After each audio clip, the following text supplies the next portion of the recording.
Pull up your Eames chair, put on those black spectacles, and pour yourself a piping hot cup of strong black coffee because we're about to delve into unfiltered conversations with architects from all over the world discussing all things health and wellness. So, if you're an architect that's been searching for more balance, more fulfillment, and more overall health and happiness, turn up your hearing aids just a notch because we've got the answers. I'm your host, Morgan Chihuahua, a licensed architect, stress management consultant, and founder of The Healthy Architect. Grab your trace paper and let's dive in.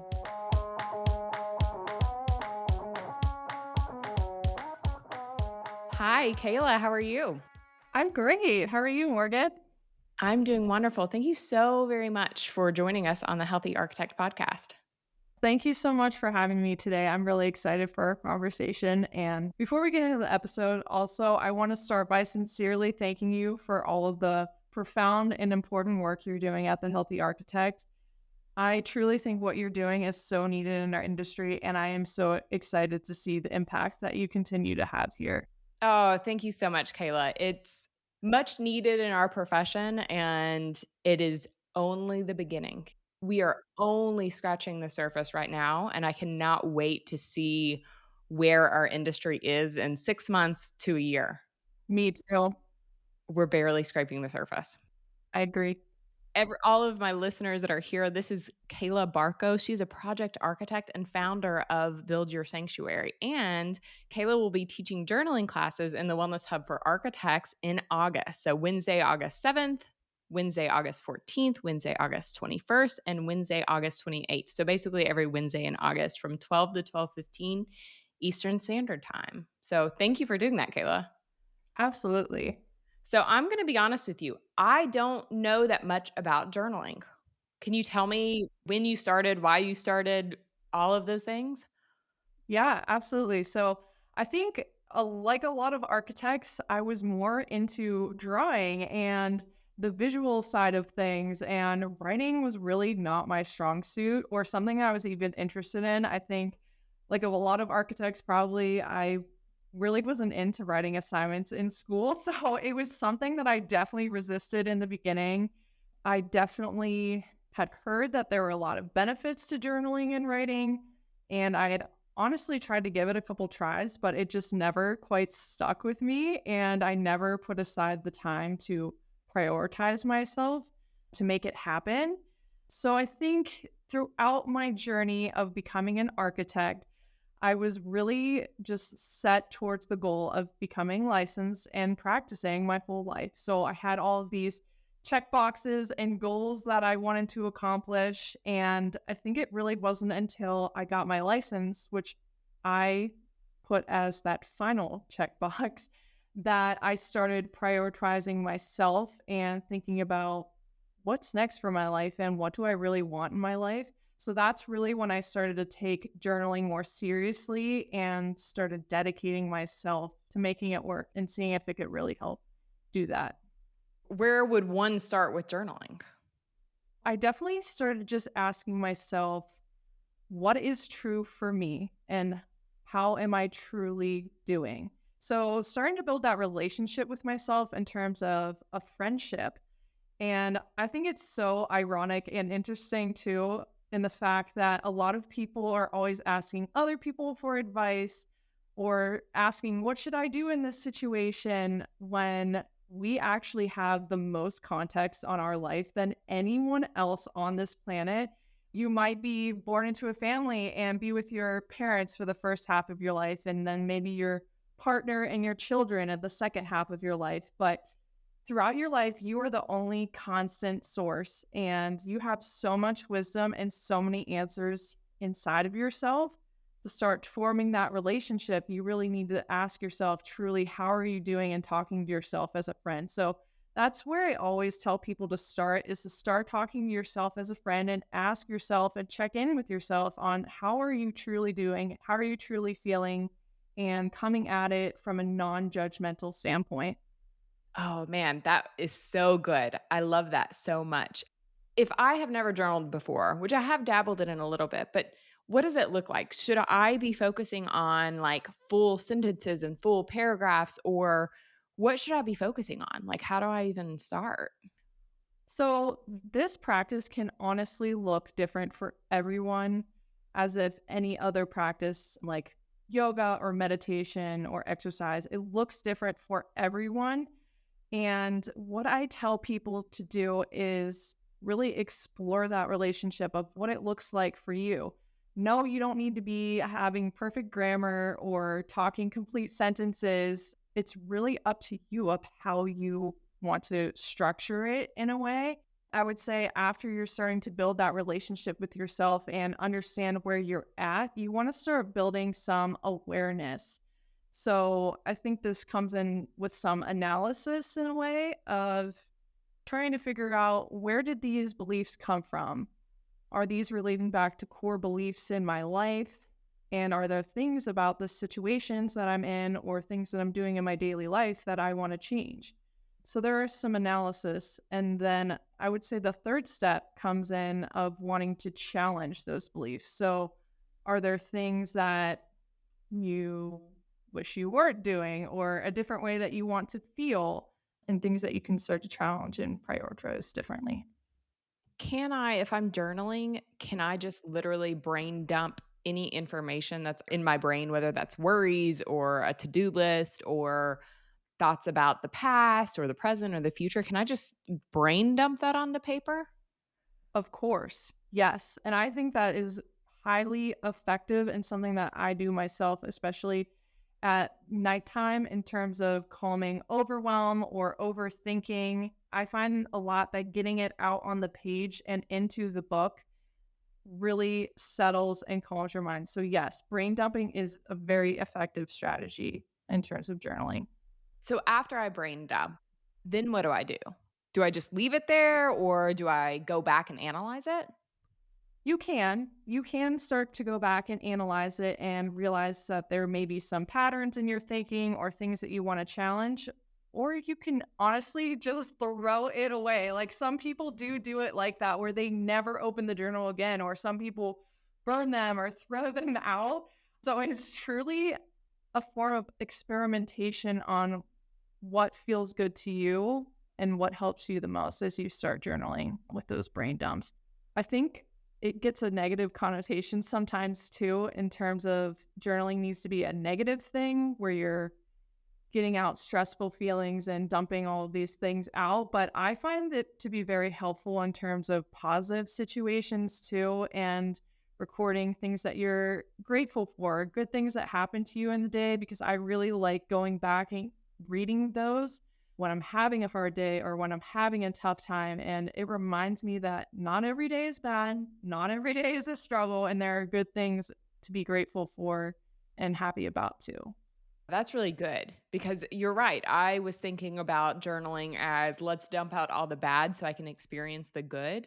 But Yeah. you're absolutely right. I mean, that's kind of like with every practice, like with meditation. You don't just meditate when you're having a bad day, you meditate on good days too. So you can be grateful for the positive things that are happening in your life. Right. That's where the practice comes in, I think, and the consistency over time too. When do you journal? I typically journal at night. I think this also comes down to the individual as well too, and finding where you can fit it into your schedule. I find it really easy to stack the habit against another pre-existing habit you already have. I think James Clear talks about that in Atomic Habits as a really effective way when you're trying to start something new. So after I brush my teeth and get ready to go to bed, I can break out my journal and start writing about my day. That's where I find it most effective, but other people do it first thing after they wake up before they start their day, and line out some intentions of how they want to go through their day. Something that I also work into my work day too is journaling at lunch sometimes too. And I think this leans into more of the overwhelm or stressful situations as well. What if there's just really something overwhelming or things that are just coming at me that are unexpected throughout the day? I find that just taking the time at lunch to just check in with myself where I am and just truly talk to myself as a friend is really helpful during lunchtime too. Yeah, I want to touch on two things there. Talking to yourself like you're a friend. I think in architecture school, we've really normalized being critical. We pin up for crits and we always have critiques and we critique each other. And a lot of times we forget to, or maybe we've never trained ourselves to speak to ourselves like a friend, right? So a lot of times I even ask myself if I ever have a negative thought about what I'm doing or how my day's going, it's like, would I speak to my daughter that way? No, absolutely not. So why would I speak to myself that way? Exactly.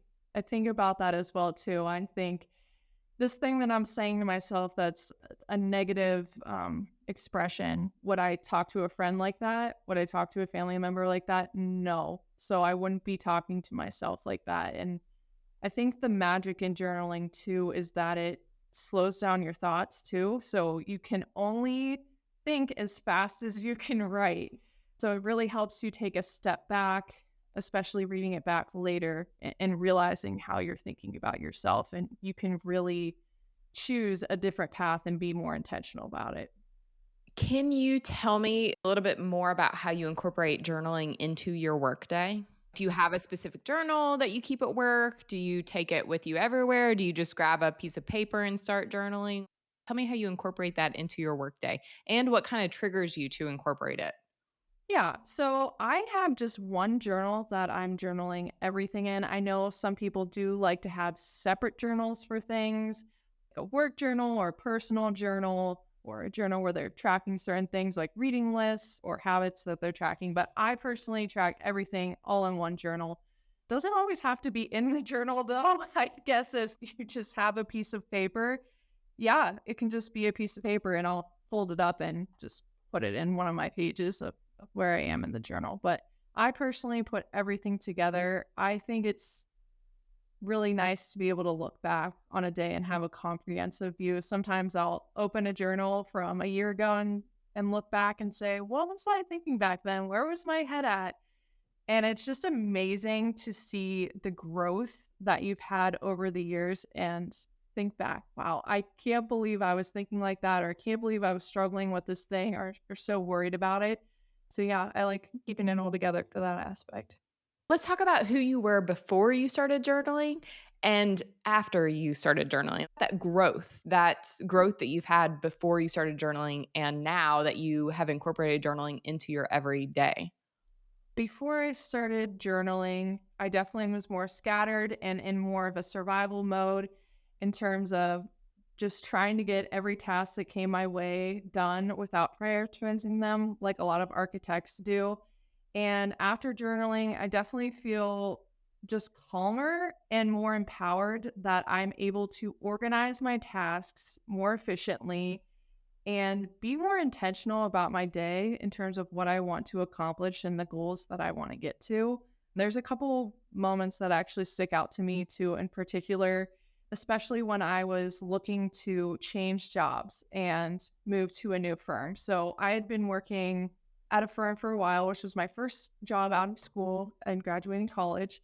And I was looking to make a jump to a different firm. And I think journaling really came into play when I started laying out all of the things that I was looking for in a new firm. And I didn't worry about necessarily if they existed or if it was even possible. And I think at that time I believed that they weren't. I thought there's no way that a firm has all of these things. But I truly think taking the time to be intentional about what I was looking for and what I was expecting out of my next firm. And I honestly am amazed to this day that I connected with a firm that had those qualities that I was looking for and the expectations that I was looking for in terms of my position and the work that I do. So I truly think it is transformational in terms of setting intention and direction for the way that you want your life to go. Yeah, absolutely. So I coach one on one, and a lot of my clients don't know how powerful it is just to put something on paper. So I do something where I ask my clients if they're looking for a new transition in a job, they put everything on the sticky notes. Like, what do they want? And they put it on a sticky note and they put it on a wall. Because oftentimes we get caught up in these looping thoughts or like what we think we want. But until you actually see it, and like you said, analyze it, it's just that it's a thought. and it's not really objective. Yeah, and it's not really clear too. I think putting it down on paper helps you remember. I tend to forget things a lot if I don't write them down. So I think when you're seeing yourself write over and over and over again about the same topic and the same desires, you're like, okay, it's very clear this is what I want. So I think it even in terms of clarity. Yeah, and maybe you see yourself, I mean, I've never journaled deeply like you have, but maybe you see a negative reoccurring thought bubble up, and maybe you're like, "Oh, I didn't realize that I was being What? that negative. Maybe I need to switch that thought." Absolutely. That's where the challenging comes in and considering how do I want to reframe this thought? How do I want to think of it differently? It's really that awareness, and I think it ties back a lot to the concept of meditation. Sometimes I think journaling can be a little stepping stone to meditation in a way, just because you have those thoughts out on paper that you're observing before you're sitting in silence and observing them. Anytime somebody says meditation, I have to like pause and talk about it a little bit because if you follow me, you know that I am really big into meditation and I wish more architects knew about it in the way that I think you and I do, Kayla. Like you Yeah, don't have to be in a yoga studio. You don't even have to have a minute. You don't even have to have 60 seconds to meditate. Like I can meditate in 16 seconds. So, can you tell me a little bit about your meditation journey and what it's done for you and how it has made you a better architect, a better human? yeah. So I started meditating with guided meditations, and that's typically what I'm still sticking with. And I probably started about 4 years ago. And I like to start in the morning as a way to set me up for the day and really just empower me and give me energy for what I'm going to go out and do in the day. So I typically only meditated for probably, I would start with maybe 2 minutes, like a guided 2 minute meditation on one of the meditation apps, and slowly worked my way up maybe to only 15 minutes. But I just find that it has such a profound impact in terms of the awareness of your breath and observation of your thoughts. So, even when there's a triggering situation or something that is requesting that you're reactive, you can be meditating and breathing through that moment. And I've found in the architecture industry that it has helped me immensely in terms of that reactivity and remaining calm throughout the day. Yeah, because if not, we are hit with so many things throughout our day that we could get angry at, or we could start to hate our jobs and our career, or we can start to hold anger for our jobs and our career, or towards our consultants, or our contractors, or our colleagues. Right. So having meditation to be able to, like you said, be aware of those thoughts and sometimes not interact with those thoughts. Like know that they're there and that's okay that they're there, but not having to react, like you said, with those thoughts. And it also allows us to slow down a little bit, right? I mean, my brain is 120 miles per hour almost all of the time. So it allows me to slow down and be aware of those thoughts and filter through those thoughts. That's it. I wish more architects knew how to meditate and knew the power of meditation. I agree. And another piece that I want to add here too is that it doesn't need to happen in your home or in complete silence. I work actually fully remote now, but when I was in the office, even during lunch, I would go into one of our smaller private conference rooms. And if I just felt like I needed to slow down my heartbeat for a little bit, I would do just a small guided meditation for 5 to 10 minutes. And I honestly think it makes all the difference. It makes such a difference, and people see it as crunchy and woo-woo, but there are scientific benefits to it, right? And what I'm trying to do is bridge the gap between the crunchy and the corporate.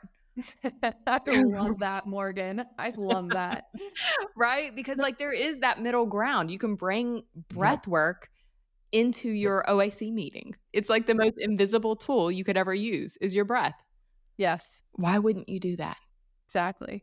So, Kayla, tell me a little bit about your architecture journey. Like, was there ever a point in time that you knew that something had to change? Have you always been this healthy? Have you always practiced meditation and journaling, or was there a pivoting moment in your career? And can you talk a little bit more about that moment? So I think a time I struggled the most was honestly at the beginning of architecture school and adjusting to the lifestyle of being in studio all the time. Growing up, I always knew I wanted to be an architect, so I identified it with it so strongly.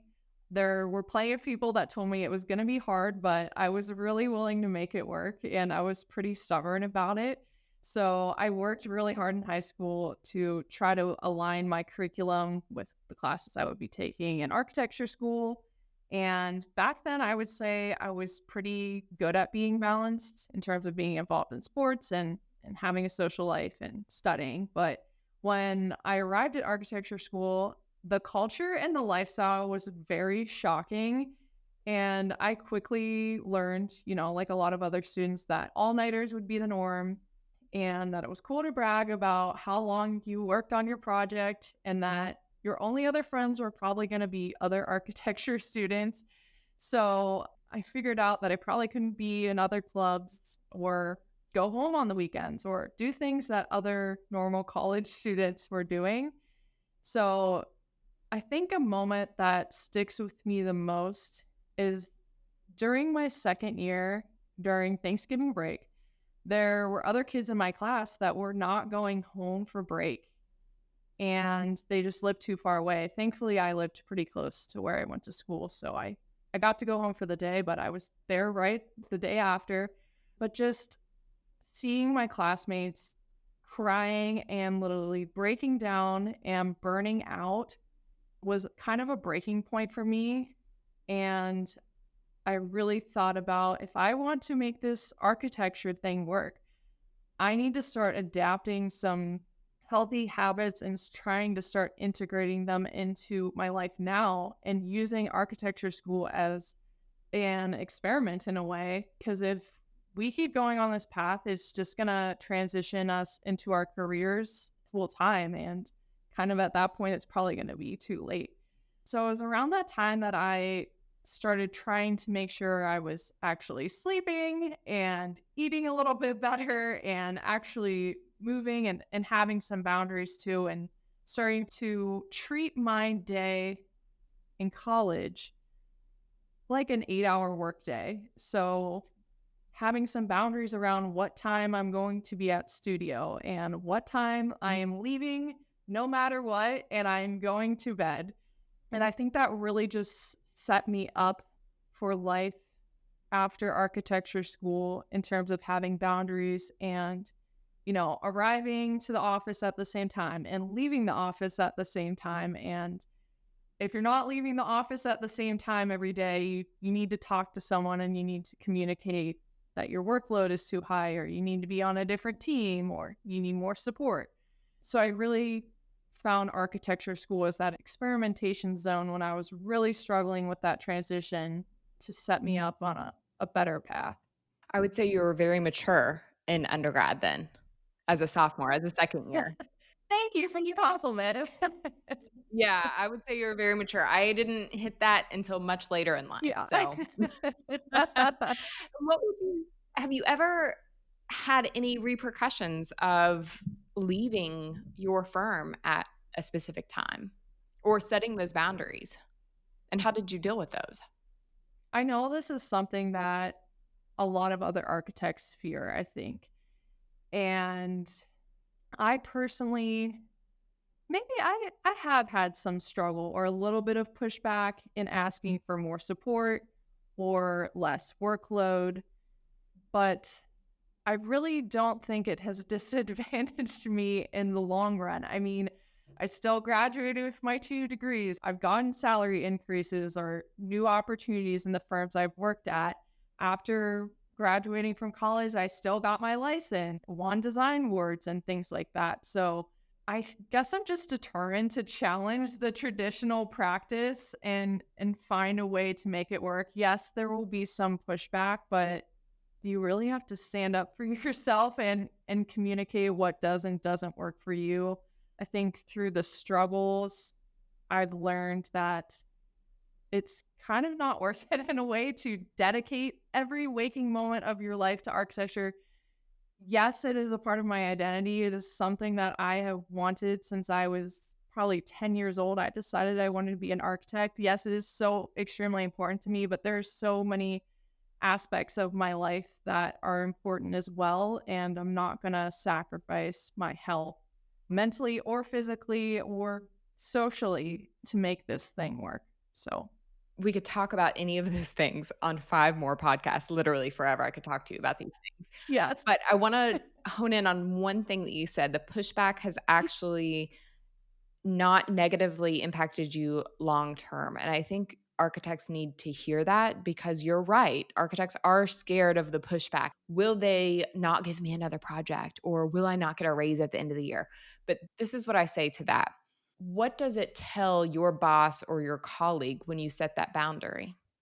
And that could be a rhetorical question, or you could answer that either one. But to me, if somebody sets a boundary with me, it tells me that they're probably setting boundaries with a contractor, with consultants, with colleagues, Mhm. with owners' representatives. Probably setting boundaries throughout their life, which is good. That's a good thing. It means they can handle themselves. Yeah, I completely agree. And I also like to point out that these things that we're working on ourselves with, and boundaries and journaling and meditation, all of the things, they're spilling over into all these other aspects of not only architecture, how we're dealing with contractors and consultants and our coworkers, but spilling into every other aspect of our life. Yes, they are spilling out into other aspects of our life. You're absolutely right. And how we act in our profession is how we're going to act outside of our profession as well. Kayla, you are teaching classes in the Wellness Hub in August. So tell me a little bit, if I'm a student coming into these classes, what can I expect and what benefit am I going to get out of these classes? Yeah, so I'm super excited to start teaching classes in the Wellness Hub, and I'm hoping that after architects take the classes that they're going to feel empowered with a new tool to improve their mental state and give them the sense of power and energy, feeling that they are in control of their career and their life and that they can rewrite their story at any time. And I'm just so excited to connect with the community there. So, Awesome. Well, Kayla, thank you so very much. Tell my followers where they can find you. yeah, so you can check out my website. It's buildyoursanctuary.com. If you want to buy a journal, you can check it out there. And you can also follow me on Instagram at Build Your Sanctuary. Perfect. Thank you so much, Kayla, for being on the Healthy Architect podcast. Thank you for doing everything you already do. Thank you for being a voice in our community. And thank you for teaching classes about journaling in the Wellness Hub for Architects. Absolutely. Thank you so much for having me again, Morgan. Have a wonderful rest of your day. Bye, Kayla. Bye.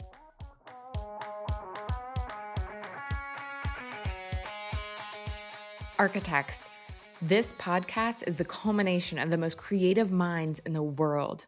The planning and programming of this content is extensive, and I'm proud to be a small part of the change that's happening in our profession. If you want to be a part of this change, the very best thank you can give the Healthy Architect is giving us a 5-star review and sharing this episode with a colleague. When you give us a 5-star review and you share this podcast, you are playing a role in changing our industry one architect at a time. Be happy, be healthy, and take action towards a more fulfilling career. See you next week on the Healthy Architect Podcast.